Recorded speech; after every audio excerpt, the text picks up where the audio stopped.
Hello and welcome to Belmont University. We are so excited that you're applying to Belmont. And in this video, we are going to walk you through what it looks like to apply as a freshman through our online Belmont application. We're going to talk a little bit about what it looks like to create an account, filling out the application, paying the application fee, and then requesting supplemental items.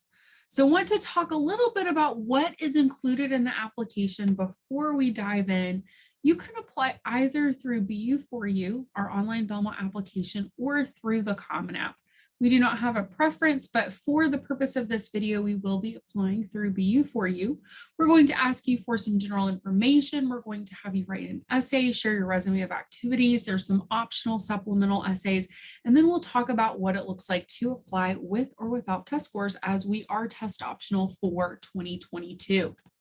These supple items that we'll need from you, you can choose whether or not you want to apply with ACT or SAT scores. We'll need your official high school transcript and then a school counselor letter of recommendation. If you are a homeschool student, then we will need a personal letter of recommendation from a non-family member. And we'll talk about what it looks like to request those recommendations through BU4U.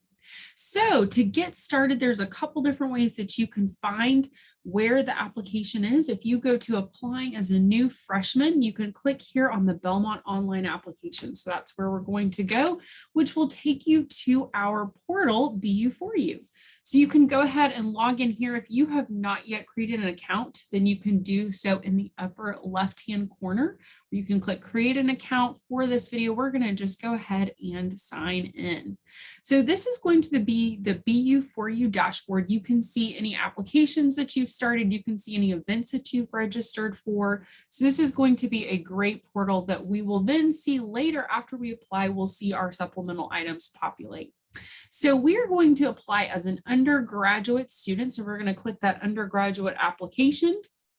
And then there's a couple different options here.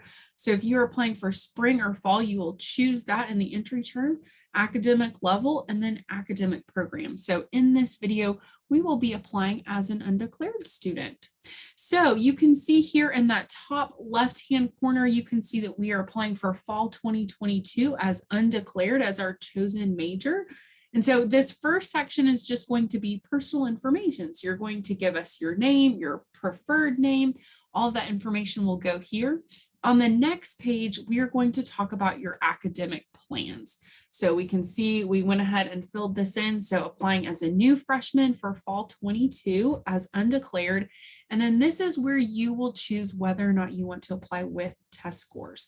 So it will say, yes, I plan to send in test scores for Belmont to review, or no, I will be applying as test optional, will not be sending in test scores for Belmont to review. Then this bulleted list of activities is going to be your resume. So this is super important. We want to have a full picture of everything that you've been involved in during high school. So any extracurricular activities you've been a part of, any jobs you've had, any volunteering you've done, any leadership roles you've held, any awards or accolades that you've received, any significant family responsibilities that you've had, anything that you have been involved in during high school, we want to see reflected in this resume of activities. If we save and continue, the next page is going to ask whether or not you want to apply to be considered for the honors program. So there's some information. We'll talk a little bit about what that looks like, and it will talk about the essay that you'll write, the brief statement to respond to the honors value. So all that information is here, so you can say yes or no. The next page is going to be demographics. So we can see citizenship status, your date of birth, your social security number. So I also want to make note of anything that does not have an asterisk, you are not required to fill out. So anything with a red asterisk, you will need to complete. Otherwise, you do not have to fill out that information. This next page, this is just going to continue on and asking some information about demographics. As you can see, all of this is optional if you would like to respond to that or not.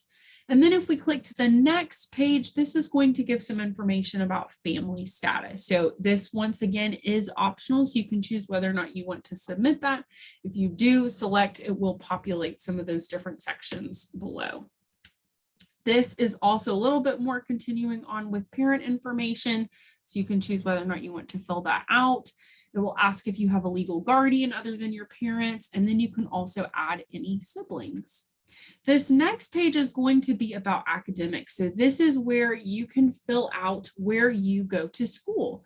If you are unable to find your school in that show school search, then you can type the information in the box below. If you know the day that you graduated, then you can do that here in the graduation date box. If you've been to more than one high school, then you can click to add an additional high school. Here is just some more information. If you are a homeschool student, do be sure to select that at the top. You can respond if you have received a GED, and you can also mention if you have attended or currently are attending a college or university. So if you are doing any kind of dual enrollment, if you want to select that here, then this would be the place. Now, this is just going to be some supplemental questions where you can talk about how you learned about Belmont. Do you plan on filing the FAFSA? So the FAFSA is going to be available to any students who are US citizens or permanent residents. So if you are not a US citizen, you're not eligible to file the FAFSA with the Department of Education, but this is a yes, no if you plan to file it. You can talk about any of these other questions. Those are going to be optional ways that you can respond. Now here is our essay. So there are 7 prompts to help get your creative juices flowing. So you can talk about whatever you would like to share. It does have to be between 250 and 650 words. You do have more than 650 words, you won't be able to submit your application. But then you can see here at the bottom that we have an additional optional essay. So this is a community disruption essay, so you can choose whether or not you would like to fill that out. So if you want to talk about how you've been affected by COVID-19, you can do that in the community disruption essay, which is optional. Here is going to be some other questions that you can respond yes, no to.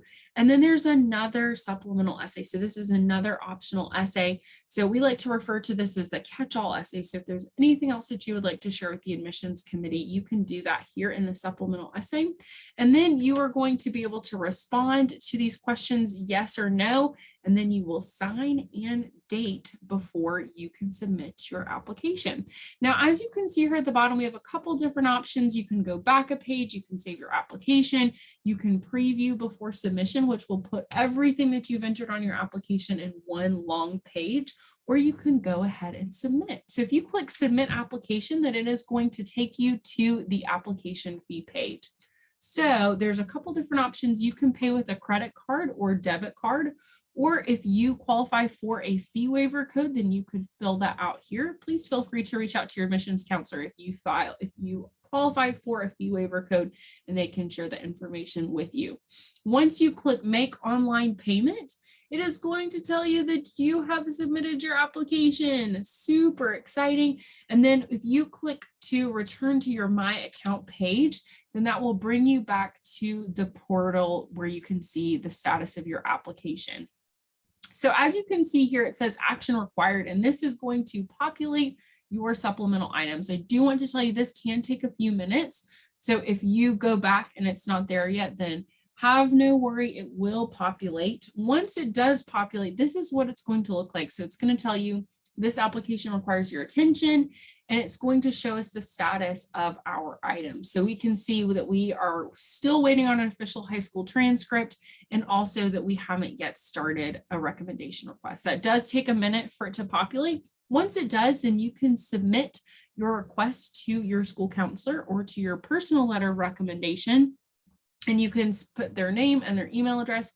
You can choose if you waive your right to access their recommendation.